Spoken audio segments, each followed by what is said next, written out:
This episode of the Production Channel is brought to you by our sponsor, Boxing Productions.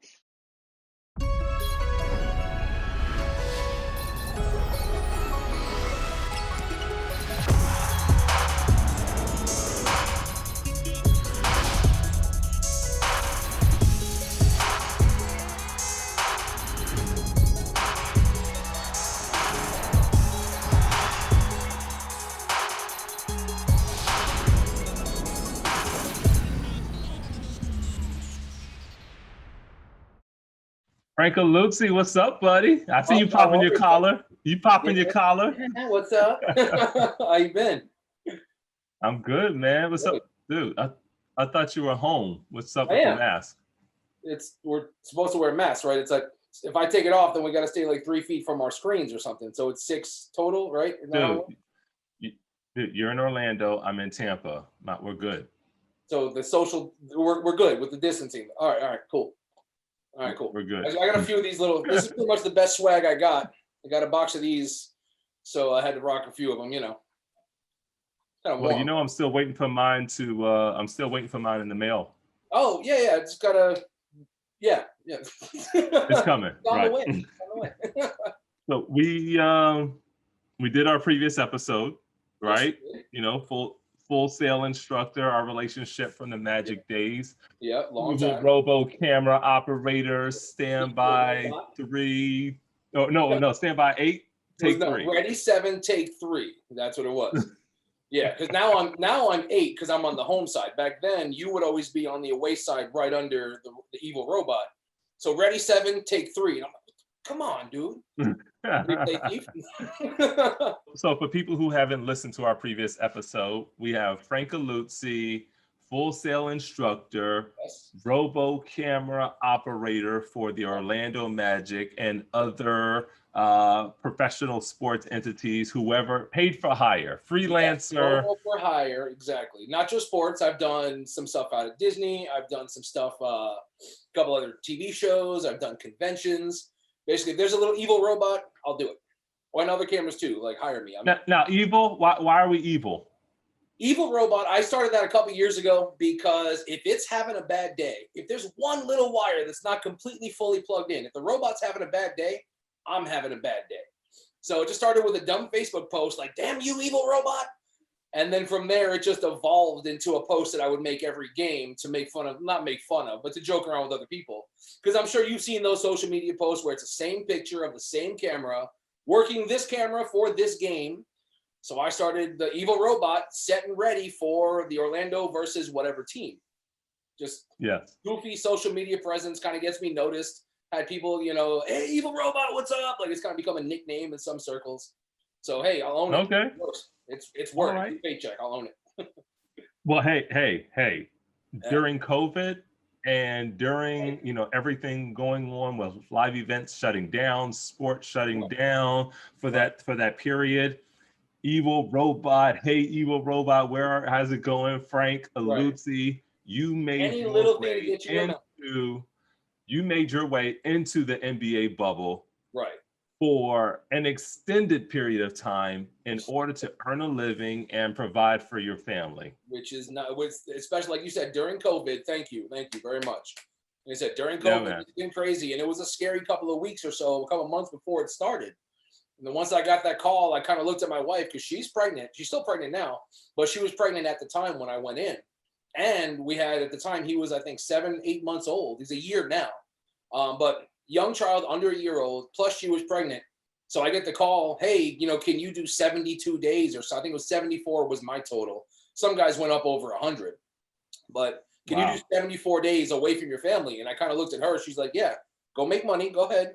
Like, I'll figure it out. Go bring me a check. Thank you. Yeah, exactly. You know, look, honestly, all credit to her. I gotta say, I would not have been able to do it without her. I want to back up a little bit. So before you even got that call, right, do you remember what was your last game? Your last outside of the day was, I want to say March 11th or 12th, something in that range. Basically, the Magic day, I want to say, as far as I remember, the Magic game was one of the first that got canceled after, I want to say it was Rudy Gobert was the first NBA player to test positive. there was a Magic game that same day, and I got the call that morning that, hey, we're being canceled for today. We had no idea what's going on for the next few. And that was, I would say, March 11th or 12th. And then I want to say within a day or two, they were like, yeah, sorry, season's over. We'll figure it out. We'll get back to you. And we're all just kind of left holding the ball like, wait, what just happened? And then it starts the snowball effect of COVID and everything else that happened. I mean, all up in, I want to say 2-3 weeks, I lost a lot of money worth of work. I mean, I like work coming in, not actual cash going out, but I probably lost 15 to 20 gigs in 2 or 3 weeks of emails. And it got to the point that towards the end of that, I actually was getting canceled on gigs I wasn't even booked yet. Like gigs I was not even booked on. They were emailing, hey guys, this gig was canceled. And I'm like, all right, I'm not gonna say it. Like, hey, they were covering all bases, canceling stuff. So it was a scary time in that very beginning of the shutdown. So we're talking about, I mean, you talk about gigs, right? Losing gigs, but even breaking it down for some people, right. I mean, we're talking close to $12,000 to $15,000 out of the family income. Yeah, I mean, not to sound braggy, but the rates we get. The number I lost was around 13 to 14,000, and that's only gigs that were in the calendar, ready, waiting for a call sheet. Not to say what other gigs could have come in. So basically, my entire summer went from a decent amount of freelance work, including finishing the NBA season, some other conventions, other things I just had on the books, and all of a sudden, bye. It was a scary time. And like I said, so that was in March. And then around late June, I start getting the ball rolling, and they're calling me from Fletcher. Fletcher's the robotics company that does the evil robots, is what I call them. So Fletcher Robotics, the camera rental house, calls me and like, hey, would you be interested? And that's when me and my wife had a few conversations. We started talking about it, and like, yeah, go make money, bye. Well, and thinking about that, I have spoken at UCF. I've spoken to a couple of their classes, and their film and television production classes, their radio television production classes. And one of the things that we've talked about is networking. Okay. A lot of people don't understand how important networking is from a freelancer's perspective. Now, talk about that, man. I mean, because like you're talking about Fletcher, who is the vendor manufacturer for robotic cameras. You use that a piece of equipment for work, but your true relationship is with Fox Sports, Turner, Disney, whoever is putting on the event. The crewing agent for Fox would be, it used to be Fox, now it's a company called PPI. I've been doing the Magic games, I think I met you in like 2003, 2004, when we started as utilities together, really, at the Magic games. About 2005 or 6, started getting the opportunity to be the robotic assistant, which eventually led me into the operator, and I've been kind of doing all the Orlando Magic home games. But at that time, Fletcher didn't know me. Then if I had a problem with the gear, I started, how do I fix this? What do I do here? I would call the 800 number on the box, and that's how I got hooked up with some other guys. A guy named Sion, really great dude. I worked with him a lot in the bubble. I've known him for years. Anytime I had a problem, I would call Sion directly, just to his cell phone number, not even to Fletcher anymore. So I had a great relationship with them as it was. Another guy who's kind of a step above there is a guy named Gabe. Also, great relationship with Gabe. We would always hang out, not say hang out, but we would talk pretty often throughout the season. Hey, how's the gear working? How's this? How's that? But I had never worked directly for Fletcher. And then all of a sudden, Gabe had known my number. Sion had known me for years. When this bubble situation came about, knowing I'm literally 10 minutes from Disney, right down the Greenway. Which was an experience on its own, being quarantined 74 days, 10 minutes from my house. Like, damn, I can't risk it. Okay, stop. But yeah, so like I said, the networking of just knowing these guys, interacting with them knowing I had years of experience working for the Orlando Magic with their gear, directly contacting them whenever I needed a replacement, or at the beginning of the season, hey, this is the package we're sending you. Would you like a little this, a little that, a little extra here and there? So I got to know these guys pretty well. And again, the bubble situation came about, and they realized I was close, so they decided to get me in. So this would be the first time I ever worked directly for them which was an awesome experience. Yeah, I just want the listeners to understand how important it is to build networking relationships. is tremendous. I learned years ago from Jamie Soto is the size of your network, the amount of people you're working with, the amount of people who know you and trust you and want to bring you onto a job. It's pretty much the most important thing. Yeah. Shout out to Jamie Soto. Woo! Shout out to Jamie Soto. Hope you're doing well, buddy. That dude. And now a word from our sponsor.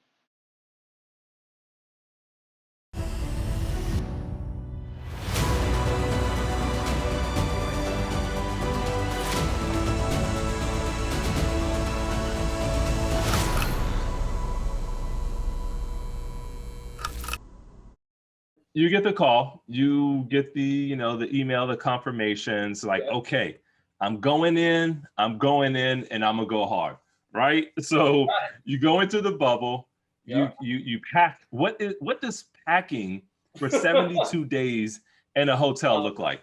Literally every pair of socks and boxers I own, every single t-shirt I own that wasn't a competitor's logo. So like I'm working for ESPN and Turner, I didn't bring my Fox shirts. I was on Disney property, so I was okay bringing some of my Disney work shirts. But literally every single shirt I owned that wasn't a competitor's logo, every article of clothing, like when you looked into my closet, my wife's side was normal. My side had hangers and like 2 or 3 shirts. So you moved out? Yeah, what? You moved out? Yeah, pretty much. It looked like I moved out, right? Every pair of sneakers I owned, because, you know, you're going to rotate through them. I had my busted, dirty ones for the work days. And then for the days we were just in the air condition, I had my nicer ones. I had a little blue work cart where I normally would carry my gear back and forth to the court to my table at work, just completely loaded. I had a couple of bags worth of groceries in there because I didn't know what the food situation was going to be. Like I said, all my clothes. I brought my Xbox 360. Because the newer Xbox is in the living room. My wife uses that one, so I couldn't take that. So I had to go to the other room and dig out the old Xbox and whatever games I still had. The 360. Yeah, dude, I brought DJ Hero, bro. I mean, come on. That's jamming some DJ Hero in the bubble. Right. So you have all your stuff. You packed everything. Yes. And now you are at the hotel. Mm-hmm. You pull up to the hotel. What is that check-in process? Just describe all of that for us. So I left the house fully loaded. First thing we had to do was go to get COVID tested, because remember, this is right, you know, in the heat of the pandemic. So I go to, I think it was the Disney Yacht Club. That's where we were doing the initial testing. So I'm at the yacht club, wearing the mask, go in there, you know, everyone's social distancing, sanitizer every 10 feet. And we're in there, they do our test. Now, there's a couple different types of testing that I'm sure, you know, some of the viewers might have done or you might have heard of. Some of them, they literally try to tickle your brain, where they go in your nose like that far. Some of them just kind of go the middle, and some are just a swab right at the edge. The first one was kind of far in there, but not all the way up. And then for the rest of it, it was probably like midway into the nostril, which if you've never done it before is not as bad as it sounds, but the first few times is like, like it'll creep you out a little bit. So at the yacht club, I do my testing. And then they say, okay, now you have to go check into your hotel. And once you get there, you are now quarantined for 24 hours, or at least until your first test comes back. And it wasn't rapid results, because I think now you can get your results in like a couple hours. We were getting our results in like 12 to 15 hours. So this was early afternoon. I go check into the Waldorf Astoria, which, by the way, I felt like a pit bull in a poodle's house at the Waldorf Astoria. That's a beautiful place. Not trying to down it. It was a great experience. It's not my kind of hotel. I'm not a golfer. So at the Waldorf, and I just kind of waited for that email and the phone call. Now, or email or phone call, because if you got the email, it was a little green dot that said, you're fine, you're good, you're clear to work. If you got the phone call, that's when things got scary, because the phone call was from the NBA's head medic, basically saying, hey, you tested positive, and then we would have gone on with whatever that was. Thank God, 74 days, no phone call. Just kept getting the email, and then eventually there was an app. So the app would update with another little green dot. And every time it came in, I'd go, there's a little sigh of relief. Yep. It was a crazy experience. Yeah, man. Okay, so yep. You're in now. You're in the boat. You're tested. COVID clean. Yep. as far as negative, right? Because negative is positive. Right. And so I kept scaring my wife, like, oh, I got a positive results. She's like, what? I'm like, no, like a good thing. Oh yeah, negative, my bad. Yeah. All right. So what does first day of work look like? All right. So the first couple of days, there are just what felt like thousands of cases. I mean, you've seen a load in. A lot of the people listening and watching, and you've all worked a load in of some type. So only the Fletcher gear. So the different types of robotic cameras we have, different types of mounting gear for the different types of robotic cameras. Only our gear, I think we had 4 or 5 trucks full. I don't remember the final count, but it was a massive amount of gear. Wearing a mask, even though we're all testing clean, still wearing a mask, still sanitizing, washing hands, still doing the whole thing. First thing we do, we line up all the kits. So one robotic camera might have 6 cases that go with it, plus a stand, plus a mic, plus extra cables. So we line them all up. And that was like 2 days in the Orlando July sun, which was awesome. Now, how did you all deal with Orlando July rain? Well, no, that we got lucky. We actually got lucky. You know, they call it the 5 o'clock shadow, where it's gonna rain at 5 o'clock. We were usually wrapping up as the rain was starting, because we were starting at like 7, 8 o'clock in the morning, busting butt all day, you know, taking a lunch break and then go back to busting butt all day. And the rain really didn't get, now there was a couple times where, you know, we got wet because it is Florida, you know, welcome to Florida. And that was also fun working with the locals because, working with the non-locals, because a lot of the other guys I was working with would be like my counterpart for another team.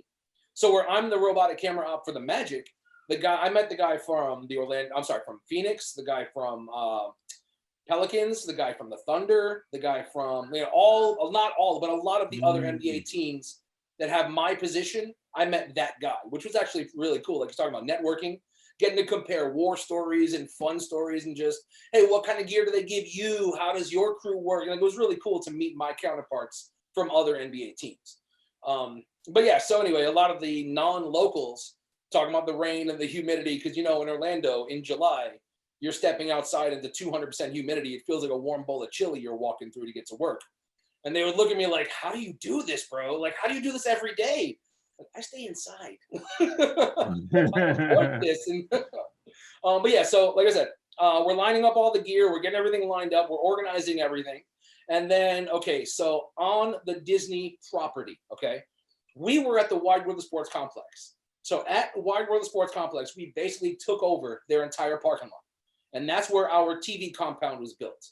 So I don't remember the final count. Again, it just became a big blur of basically Groundhog's Day, the movie, but for basketball.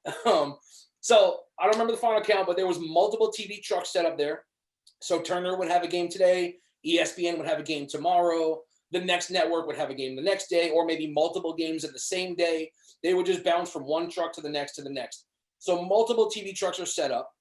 Multiple areas, multiple tents and trailers throughout the compound. So we took over their parking lot, and that's where our entire TV compound was. The robo-controlled building was one of those trailers in the compound. So we got the gear separated. We're now looking at just the Wide World of Sports Complex. There was 3 buildings in the Wide World of Sports Complex where they were having games. So the game camera setup would be, you know, 2 stanchions, 2 basketball nets, hoops, whatever. And I think there was like 3 or 4 or 5 robots on each stanchion, plus multiple that would mimic what a handheld camera would be. There was a robot there. What your other cameras would be, the high, like camera 1 and 2, your wide and tight follow cameras, there were also robots. And then there was also manned cameras that were not in the green bubble. I'll explain the colors next. But they were not in the green bubble area that basically close proximity to players. They were in the yellow bubble area. So those camera guys weren't as tightly quarantined as the players were. So yeah, just basically we now day 2, we'll say, after we get all the gear lined up, we start building all the different cameras. And now first we start on the Wide World of Sports property. Then there was, I want to say 3 or 4 other hotel properties that were close. The Contemporary was one. Coronado was another. And I think there was one more, I can't remember off the top of my head. But those were the practice facilities. So each practice court also had 3 to 4 robotic cameras on those courts. Because, you know, like there would normally be press allowed in while they're practicing. Well, unless you're in the green bubble, you don't get to be near them. So they had robotic cameras set up in their practice facilities. That's where the majority of my time was. So there was basically two different crews, well, three different crews. There was a green bubble set, and I'm just talking robotic cameras. There was a green bubble set of us. There was, if a camera goes down in the green bubble, these guys were allowed in and they would fix the cameras and anything that needed to happen. Then there was the yellow set of camera guys. That's where I was. I was allowed in the building, not around the players because it was separated off. The yellow section of your quarantine was allowed in the building, but nowhere near the players. And we were allowed to operate some of the cameras for the games that were happening, that were also in the same building. And then there was a red level of quarantine. That just meant you were staying at the Waldorf, you were working in the parking lot, but you were not allowed in the building. So the majority of the practice court stuff, because it wasn't on Wide World of Sports property, we had two camera guys in our robo team that were only red level. So they were allowed on the property in the parking lot in the robo control room, but they were not allowed in the building where the games were. I know I just threw a lot of stuff at you. This is all clear, right? So it kind of makes sense, sir. It does. It does make sense to me. So there is the access of being on the court and around players, green level. Green. Right. Okay. So then there's the yellow level where you are allowed inside of the compound. You are allowed inside the building. So like one of the venues we had was called the Arena. That's the name of the building there. Green, inside the building, there was green and yellow. Green meant on the court, in close proximity to players. Yellow meant basically second floor. So we were allowed in the building, but nowhere near where the court was. And that's where the robotic controls were for the game cameras. Gotcha. So when you got to the red is just in the parking lot compound.